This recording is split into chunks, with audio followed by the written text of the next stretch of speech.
Hey, what's going on, everyone? This is Mitch. Good Tuesday morning to you all. Hope you guys are waking up and feeling awesome out there this morning and having a wonderful start to your day.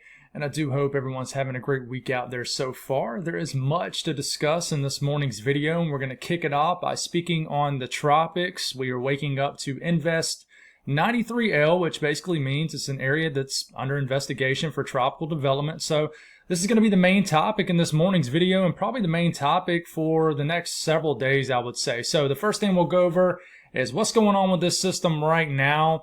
We'll take a look at radar. We'll take a look at the latest from the National Hurricane Center as far as their chances of this developing to a depression or a next named storm, which is Dexter, by the way. We'll go over all model guidance from overnight into this morning.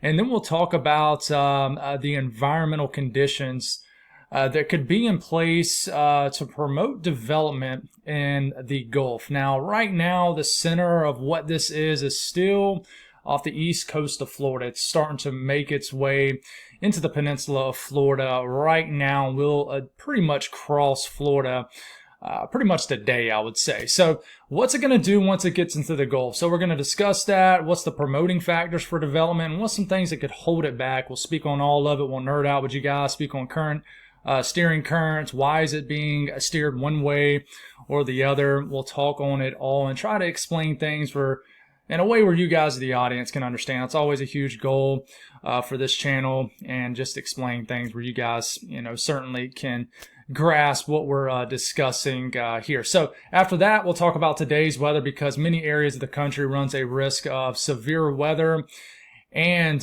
flash flooding. So we'll have a segment for that if you're just interested in today's weather across the rest of the country. And then we'll be on our way. If you guys have not subscribed, certainly consider doing that. Like the video if you like it. If anybody has anything I can pray about or pray over, please put it in the comments below. Let's get rocking and rolling this morning. So this is it. It does not look very impressive at all, but you can see a spin. Obviously, this is Florida. This is the southern areas of Georgia. But this is our Invest right here. Like I said, it's called Invest 93L. Is this going to become a tropical depression before moving into Florida or a tropical storm? I would think probably not. But you never know. This thing is moving slow, but it's pretty much moving into whatever it is moving into Florida right now. So you saw the blow up in convection a few hours ago into the overnight hours, and as the sun is starting to come up and now across the eastern U.S., the convection is still kind of dying off. Now, by the time some of you folks watch this video, and I'm making this around, 6:20 Eastern time right now, a.m., maybe more convection is blowing up with this, but right now it's not very impressive at all. So what you're looking at here is, you see the colors here in green, and it once was red, now it's not, and the orange. This indicates colder cloud tops. And what we look for is if you look over here at the key, these blacks and whites and even pinks, even just reds here, this indicates colder cloud tops. And we don't have really much in the way of any cold cloud tops right now. So it just means that this convection is not healthy. It's actually dissipating somewhat now. It might be getting a new blow up right here, but this is the center of whatever spin this is right now. Not really a really good defined low level circulation at this moment. So this is what we're looking at. Not very impressive at all, but it's wild. These things can definitely flip very fast, but I don't think it is today, just because it's going to be over land. It's not going to be over water. So what is it going to do once it gets into this area right over here in kind of the northeastern portions of the Gulf? So another way to look at this is the actual radar. I mean, where is it raining, storming? And on radar, you can see it pretty well. You can see the spin off the east coast of Florida. So if if you're living in this area of Florida, certainly say hi. Drop in the comments what you're seeing. Might have some breezy conditions. I don't even think you'll see tropical storm force conditions or anything like that, but maybe some 15, 20, 25 mile per hour wind gusts and some of these banding features here. But you can see the spin on radar, and you can see sort of the whiplashing area convection heading down to the Florida Keys. But in general, you can see just a broad spin. Okay, I'm actually going to draw on it if you can't really see it well. But you can see, obviously, the spin right in here, the cyclonic spin of whatever this is right now. And, there's a larger, broader spin to this also. So there's obviously some sort of spin in the atmosphere, some sort of cyclonic circulation. So we do have the beginning stages of a tropical system. Just, I don't even know if you would call it that right now, just an invest 93L. So just want to kind of go over what's going on with this system right at this moment. I mean, you can see the spin pretty well on radar. Now, the latest from the National Hurricane Center, they will drop another update in about an hour. I mean, by the time most of you watch this video, heck, by the time the video actually drops, we'll probably have another update. But they did bump this up to a medium chance of developing, which shows up in the orange. So anytime there's between a 40 to a 60% chance of tropical development in any area, any given area, that means there's a medium chance. So they bumped it up to a medium chance. It's a 40% chance of something developing in this orange area. The actual center of what this is right where the orange X is. And in the discussion, it basically says, let's see if we can get this on your screen. If you read it right there, it says a tropical depression could form by the middle to latter part of this week as the system moves across the northeastern and north central Gulf. So even the National Hurricane Center says the possibility is there for at least a tropical depression. I think this has a chance to become our next named storm, though. So, and like I said, I like to reiterate this. What I mean by a chance of development, that means that it has, in this case, a 40% chance to develop into a system that has a defined low-level circulation, which would make it a tropical depression or a tropical storm, which would dub it a name, which would be Dexter. So this is what we're looking at right now. This could bump up to a 50% chance by the time some of you folks watch this. Right now, I think 40% chance is good as of right at this second. Now, let's go over model guidance. Some interesting changes and flip-flopping of the models. So the icon last night into this morning, the last two runs, has really dropped off with the aggressive solution it was showing. So we'll start off around midday today, shows a weak low pressure over Florida, and you're just going to see blobs of green, splashes of yellow, orange on your screen. So once this area of disturbed weather gets over the northeast Gulf here, as we're getting into around this time tomorrow, I mean, a couple runs back, it was showing a defined L here, just a stronger low pressure. Now just kind of a big blob of moisture, still an area of low pressure, no doubt about it, but it's not very well put together like the icon was showing at this point a few runs ago. But it still just kind of meanders across the northern Gulf, and as we start to get into Thursday morning, finally pops off that L here, 10-11 millibar low, and you can see some more intense rain activity showing up right here. And what's interesting to me is this kind of looks like it's ticked a little bit further west.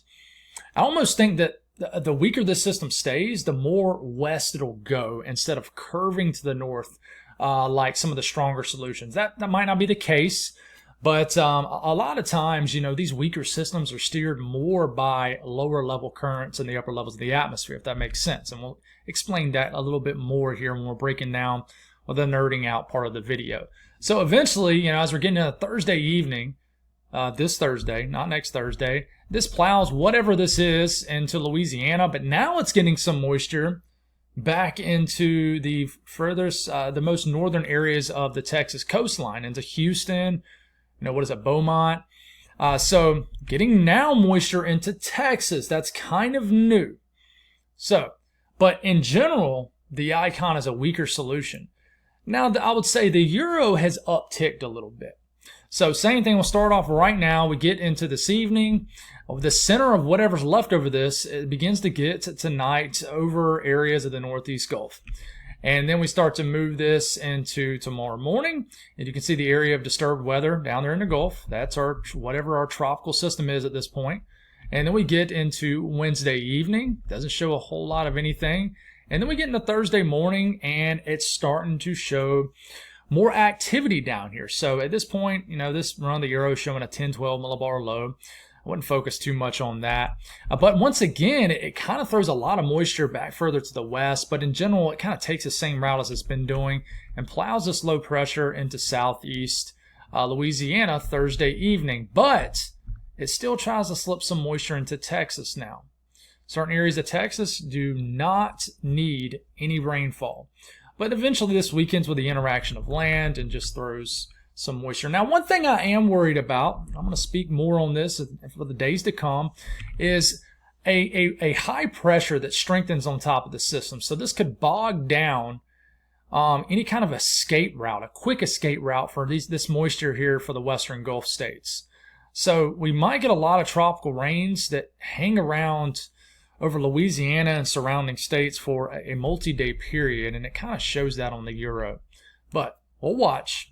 Now, a better way to show this is the 850 millibar energy in the atmosphere. And if you're wondering what in the world is 850 millibars, this is energy in about 4,000 to 6,000 feet up in the air. We basically look at this to find that lower level atmospheric spin.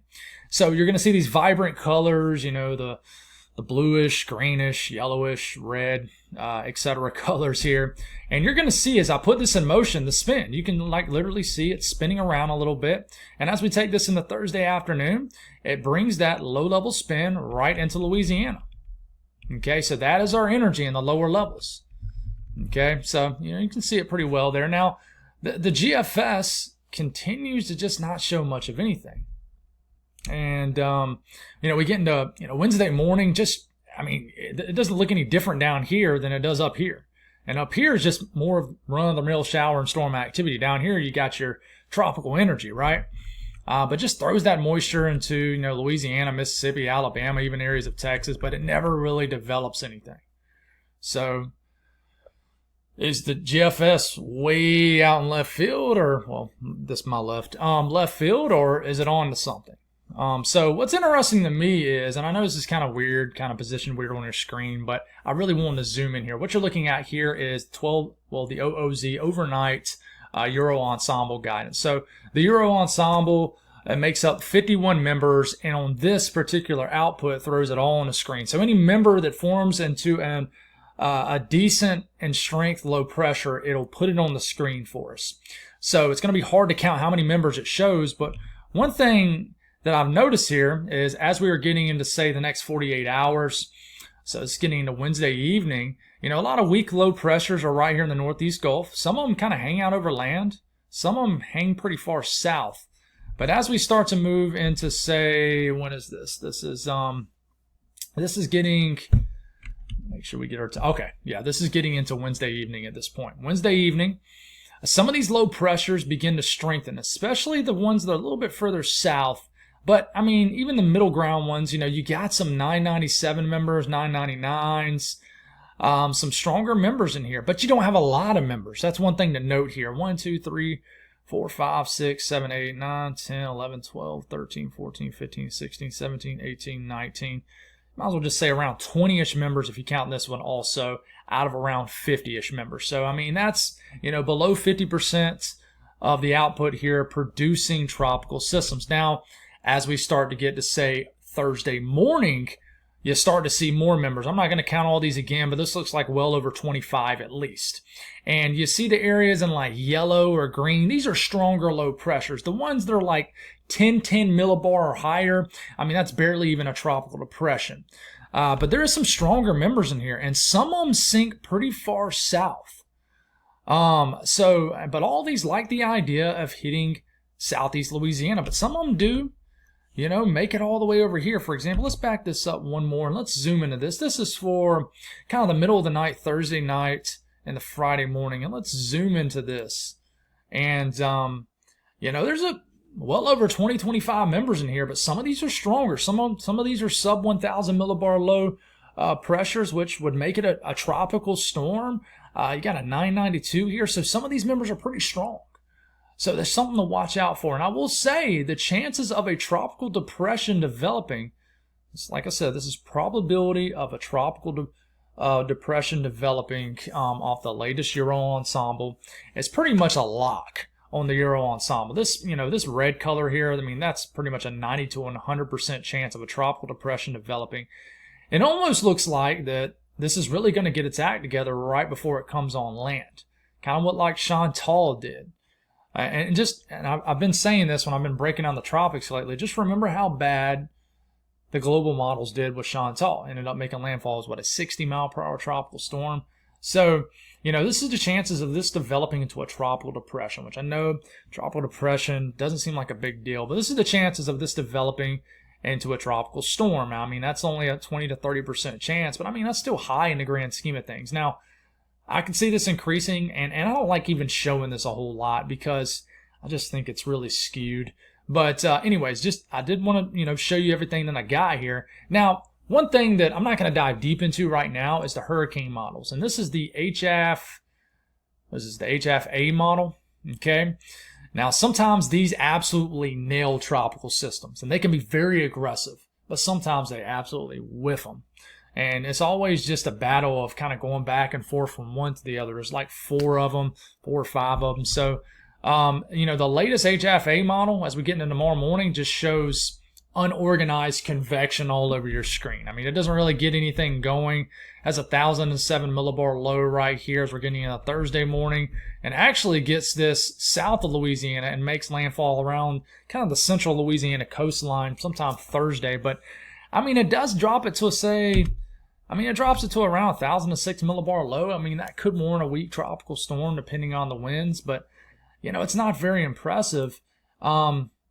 And then you look at the HFB model, and I don't even know where this thing is. It's just, it's everywhere. So normally when it's picking up on a weak tropical system, it's hard to really even show you guys the hurricane models, because it does better when locking into stronger tropical systems, and it doesn't like the idea of a very strong tropical system right now. So we just have to watch that, and sometimes these hurricane models can make just a dramatic shift. So just note that. Now, what about the conditions that favor tropical development in the Gulf and that might not favor it? So one thing that favors it, and it's very easy to explain, is sea surface temperatures. Now, this is in Celsius. So what you'll note is if I draw on here, our tropical system is going to go in this area right in here. So you see 30, 31, this is in Celsius. So 30, 31 degrees Celsius, if you convert that to Fahrenheit, I mean, that's in like the mid to upper 80s. Now, like I've been saying, I'm sure some buoys out here, like off the coast of southeast Louisiana, there's probably areas where the sea surface is like 90 degrees. So it's bathtub water. So check that off the box for, an ingredient that supports the strengthening and definitely the maintaining of a tropical system. But that's not the only key player. Okay, that's not the only thing you look at. Another thing you look at is the upper wind pattern. So this is 250 millibars, so 30-something thousand feet up in the air. And I'm actually going to show you the Euro. So the Euro 12Z Thursday, which is Thursday morning, has a 1012 millibar low. Very weak, low pressure. Now, one reason why I think that the global models are keeping this thing at bay so much is I think it's picking up on a lot of what I would say we're getting some shear on the back side of this system. So you got flow hitting it from the east to the west. So behind the system's moving like this. The flow is what's really steering this, which we'll dive into steering currents here in a second. But it's actually creating wind shear, I think, for this also, if this is what ends up happening. But so this is our system right here, right? If the Euro is correct. If you look at these little squiggly lines here, right, kind of going out like this. You see this one. You see the little arrows embedded into them. You got to look really hard, especially if you're on a phone. Out here, your winds on the upper levels of the atmosphere are being pushed out away from the system. They kind of go out like this, dispersed outward. They go out like right here, here. But on the eastern side of the system, the back side of the system, you got flow hitting it right here. This is going to create some wind shear, probably somewhere on the eastern side of the system. So I think that with the flow hitting the system here, it kind of counters off the flow going outward. So let me explain this. So when you got, basically winds going up against the system, this kind of eats up the convection, creates wind shear, and then allows for dry air to get in these systems and basically just dries out the moisture in these systems. But one thing going for this system is when it's right here, you're going to have a lot of air being dispersed outward in the upper levels of the atmosphere also. So we call this divergence aloft. And sometimes you got a really good flow where, heck, in all levels of the atmosphere, the flow's going like this, it's going like that. So we call that a ULAC, an upper level anticyclone, and basically just sometimes these systems just undergo just a fantastic environment and they just explode in strength. I don't think that this will have that. I think it will have a pretty decent environment. But I do think it could enter, be impacted by some wind shear on the backside of the system. So, basically, if you ask, well, how does air being dispersed outward from the system, positively impact this system? Well, in the low to mid levels, you got the actual, cyclonic circulation of the system just going like this. In the upper levels of the system, which is what you're looking at here, you have, and if you're wondering what this blue is, that's more enhanced flow in the upper levels of the atmosphere. So basically faster wind speeds in these areas. So I know sometimes I miss talking on that, but so in the upper levels of the atmosphere, if you got this air being dispersed outward, right, being kind of pushed outward from the top of the storm, this allows more air to rise. And then as that air rises and taps into the flow in the upper levels of the atmosphere on top of the actual system, that gets dispersed outward or pushed one way or the other, and this allows for more air to rise. And then it's a continuous cycle of rising air. Rising air allows for the firing and sustaining of convection. Convection is shower and storm activity. Shower and storm activity brings a moist environment. Tropical systems like a moist environment. But, like I said, it could be countered off by some wind shear on this side of the system, impacting it, allowing for some dry air to get in. So I hope that makes sense. Like I said, I know I kind of reiterate myself in these and just repeat myself a lot in these videos, but I just want to explain things where you guys, the audience, can understand. I've seen a lot of good comments, and by the way, I'm very behind on comments saying, hey, you're doing a great job, and I really appreciate that. But, a Euro, a good example of this is it really shows a nice blob of moisture here. But there's some dry air nearby. You can see it right here. It's a great example of it. Let's stop it here. This is Wednesday afternoon. A lot of moisture right into here, right? But you see kind of the brown area in here? There's some drier air getting really close to the system here. And I know this is just, it looks like, a 4-year-old drew this, but, you got a lot of dry air right up against, let's actually look at this. The center of the actual system's probably right in here, of whatever it is. And if you go back and look at this, you got dry air really close to the center of that system. So they don't like dry air. Now, what's steering this? I'll go over this really fast here. Remember, this started off right here in this area. Okay, started firing up convection here, and then since has drifted to like right into here. So this is starting off around midday Tuesday, 18Z Tuesday, which is, think of that as about 1 o'clock Tuesday, depending on your time zone. So this blue area, this is where our lower pressure is right now, our tropical system, our invest, okay? And now if you're wondering what this yellow, orange area is, that's higher pressure. Flow around higher pressure, it goes like this, okay? And it's going to go like this. And this is just in this case where the high pressure is right now. So, of course, if you got the flow at the bottom edge of a high pressure going like that, this is going to, of course, steer this way in general. Okay? Now, I read a comment. I was kind of, just glazing over some comments before I woke up this morning. Someone made a comment about an area of low pressure near Texas. And honestly, I haven't really even dove into that yet. And I'm not right now. But sometimes other areas of lower pressure, like upper troughs and just upper pieces of energy, can sometimes tug these systems another way and pull it away from the flow around a ridge. But we're not going to speak on that until we need to. But I do think that's something we need to watch. Now, as we start to move forward here, this system on the icon is so weak now that you can barely even see our system. But at this point, it's right into here. Okay, but the flow is kind of going like this. But you see how there's a weakness that develops right in here? This is going to allow this to sort of begin to kind of ooze north. Now, do remember that a stronger system is going to want to fight to gain latitude. It likes to try to get north. But if this doesn't end up becoming a very strong system, it could be steered much easier by those lower level currents. But there's like a breaking down of the ridge potentially here. But if you keep this in motion, looks like the ridge could try to nudge back over the system right here. So this is Thursday evening. Our system is right here. And I know you can barely see it, but it looks like ridging kind of presses down on the system. And this is where this could cause some issues for some significant flooding, because it could bog down the system right in here as a ridge kind of builds on top of it and really prevents this from kind of slipping up here. So Hope that makes sense, but it's getting steered from the bottom edge of a ridge. So now speaking on impacts, we're not going to know anything about winds, guys, because we don't know if this is even going to cause any significant winds. But as far as rainfall between now and about 8 a.m. Next week, Tuesday of next week, expect several more inches of rain across the Florida Peninsula. Rain will pick up in intensity most likely along the panhandle of Florida also. Anywhere from 2 to 5 inches of rain. Just a soggy vacation period in this area. But, Mobile going for over 4 inches of rain. And then, we do take a look at Alabama and Mississippi here. And, look, Gulfport, Biloxi, 5 to 6 inches of rain is what they're calling for. Monroeville, 2 to 3. Hattiesburg, 2 to 3 inches of rain.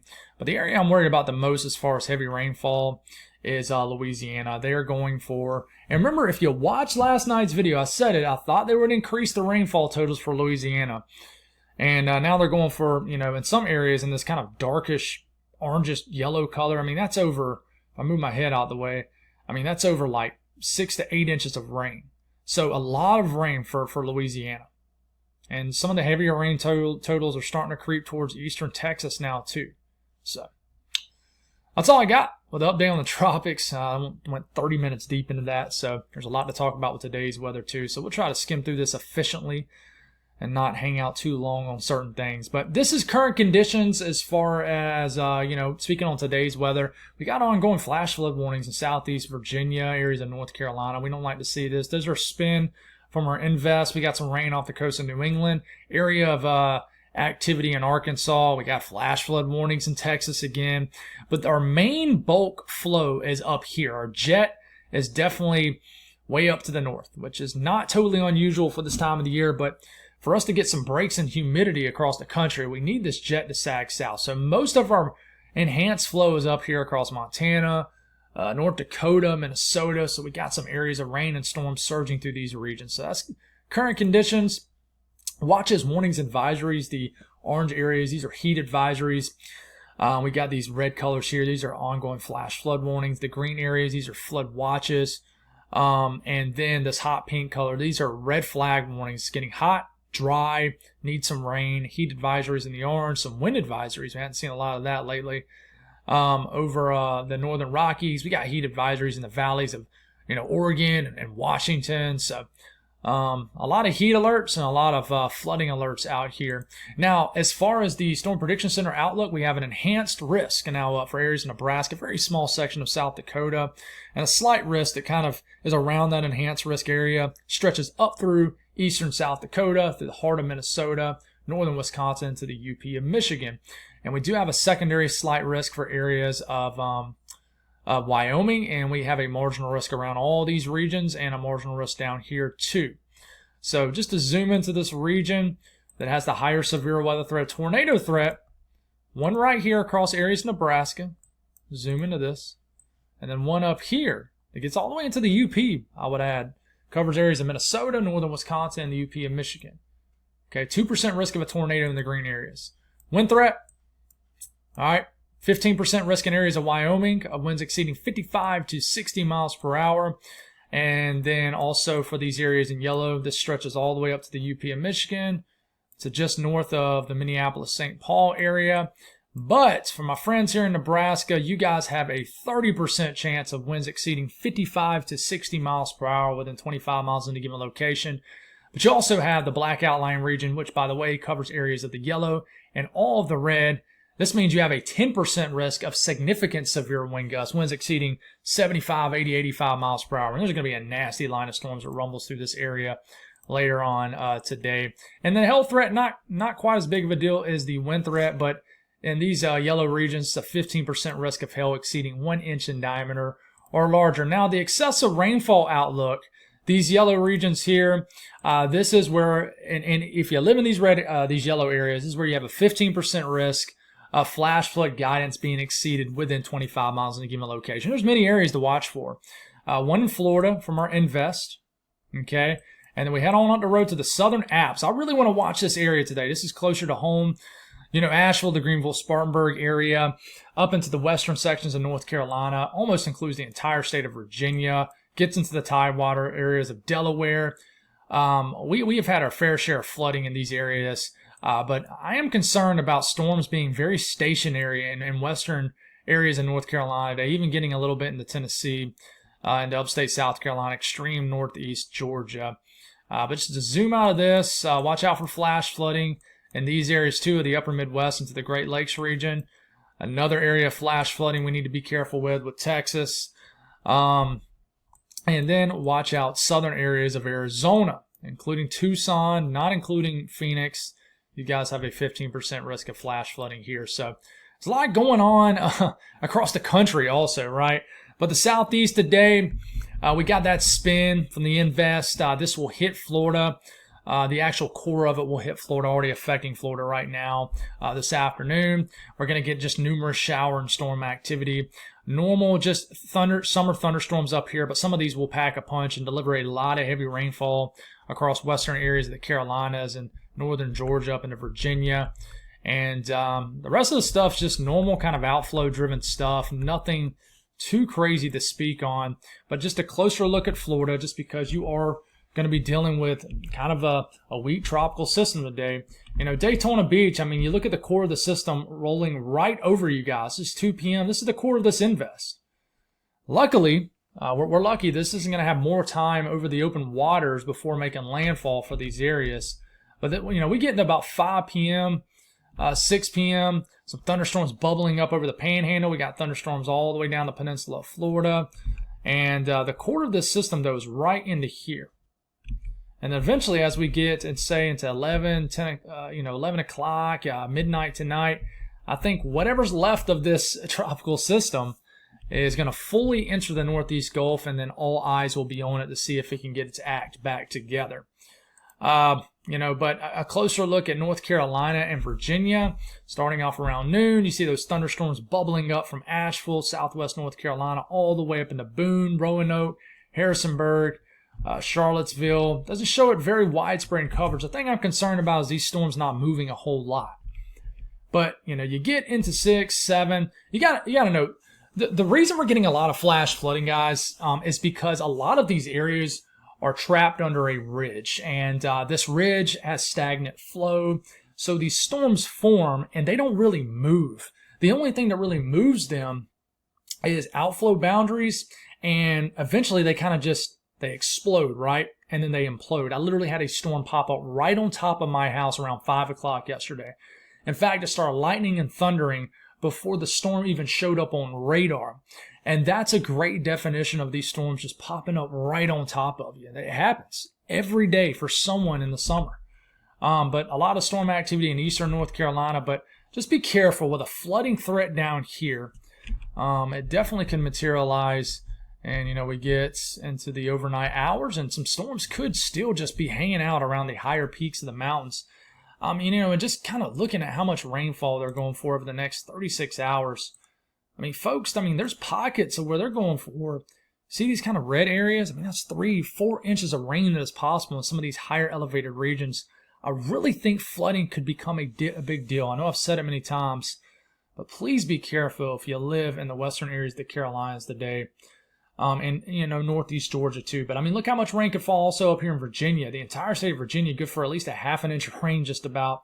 And some areas in this purple to red area, 1 to as much as 3 inches of rain could fall. So just be mindful, once again, of the flash flooding there. We're getting ongoing flash flooding right now with the warnings in place in some of these areas. Now, the northeast, let's catch our breath here, because luckily you guys are going to have a pretty quiet day, but could have some pop-up activity over New Jersey, southern PA, maybe southern New York. But outside of that, guys, you guys will take a break. Not a whole lot to speak on. Some activity could begin to move across areas of Kentucky into Ohio, into tomorrow morning. But, there's not a whole lot to speak on. South central U.S., it's kind of quiet also. We're going to have some of these storms bubbling up over central and the kind of the hill country of Texas. And we're going to get some convection over, New Mexico up into sections of Colorado. Could have some storms around the Boot Hill and surrounding states of Missouri.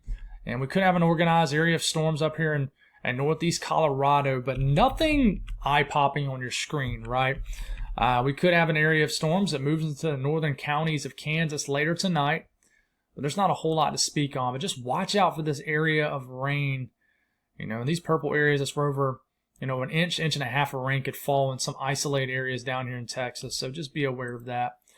Now, the north central U.S., we got to spend some time on this area. We get into the afternoon. There's a couple supercells developing here in southern South Dakota, even northern Nebraska. We got an area of organized thunderstorms up here near Duluth, hitting the western areas of Lake Superior.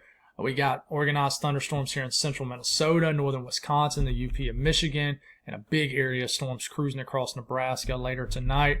But, of course, let's take a closer look at everything here. Nebraska, this is getting to about midday. It's 1, 2, 3, 4. You see these individual cells here up in this area of the state? These could produce all hazards.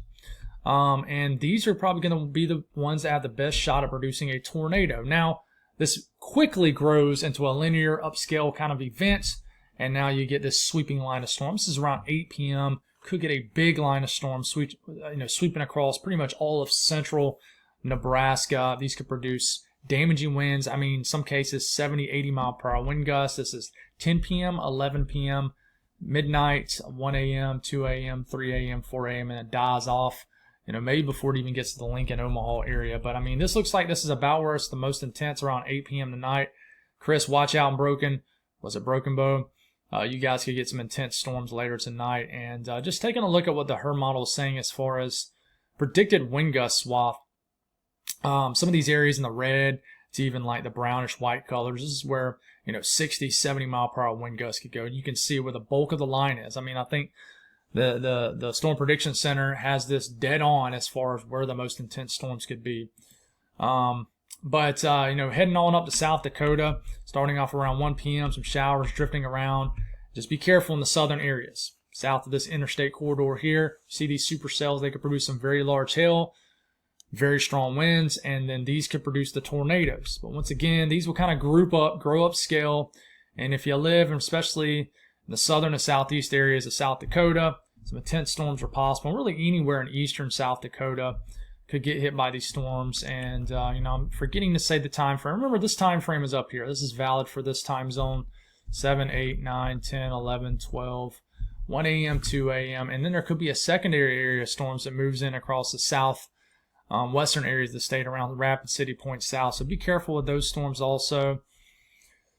And then, this is a long video. Got to pace ourselves, almost 40 minutes strong. A lot to talk about. But 5 p.m., 6 p.m., 7 p.m., not a lot going on in Iowa. It's like, man, is anything going to happen here? And finally, around after midnight, some storms could enter the northwestern areas of the state. But it really takes all the way till about after midnight tonight. And then we could have some big storms in this area of the state, tomorrow morning. Now, Minnesota, different ball game up here. Could get some intense thunderstorms popping off right after lunchtime. North of Minneapolis area, just west of Duluth. Could get some big storms if you live here in northeastern areas of Minnesota. Beautiful area of the country, I've read. I like to get on Google Maps sometimes, get my little dude and drop them in different road networks here in northeast Minnesota sometimes and fantasize about living up here. But anyways, you get into 4 p.m., 5 p.m., storms rumbling through that area.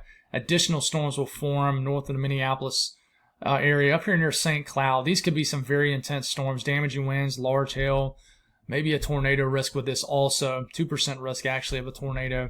And then a lot of this activity begins to move into northern Wisconsin later tonight. You could get some additional thunderstorms later tonight across the central areas of Minnesota also. A lot of rain could fall in this area. And speaking of rain, I mean, this is how much rainfall. I'm getting gassed here. This is how much rainfall could fall between now and the next 36 hours. And I'd venture to say some of these areas will get more rain than what this is showing.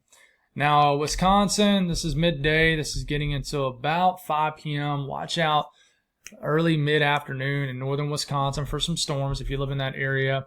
And then we get into the evening. Some of this action will begin to, surge south.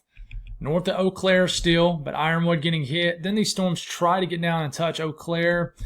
And these storms could begin to enter the UP of Michigan also around 6 p.m. This is 7, 8, 9, 10, 11, 12, almost at 13, 1 a.m., 2 a.m., 3 a.m., 4 a.m. So more storms could begin to enter western areas of Wisconsin, even after we get past midnight. So just be careful with all this storm activity up here. You guys have a slight risk.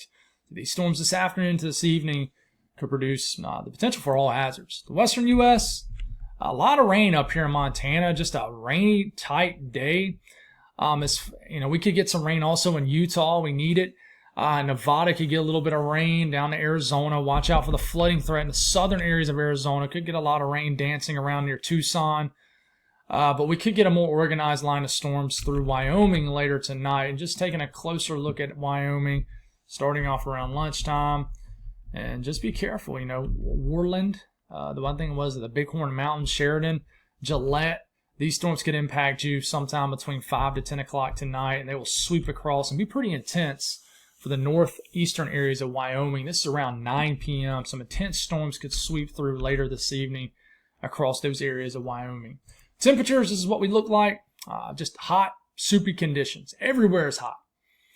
Ridge has spiked all the way up into southeast Canada, and everybody's getting humid Gulf air, and the temperatures are hot too. The only area that's going to feel cooled down is Montana. You guys are feeling like fall up here. The jet is literally digging down into this area, so you guys get some cool, rain-cooled air, but you don't have to go very far to get into the heat, right? You get into the Valley of Idaho, even down to Wyoming, and it warms up very fast. So, folks, that's all I got. Thank y'all for tuning in. God bless all y'all. Appreciate y'all. Make sure we're not forgetting anything. Let's see if we do have an update on the tropics here as far as any new information. We don't. So that's all I got. You guys have a wonderful day. I should have a video tonight. If literally nothing changes, then I don't know if I'll do a video tonight. So I don't want to guarantee it. But yeah, appreciate y'all. Have a wonderful day, and we'll talk soon.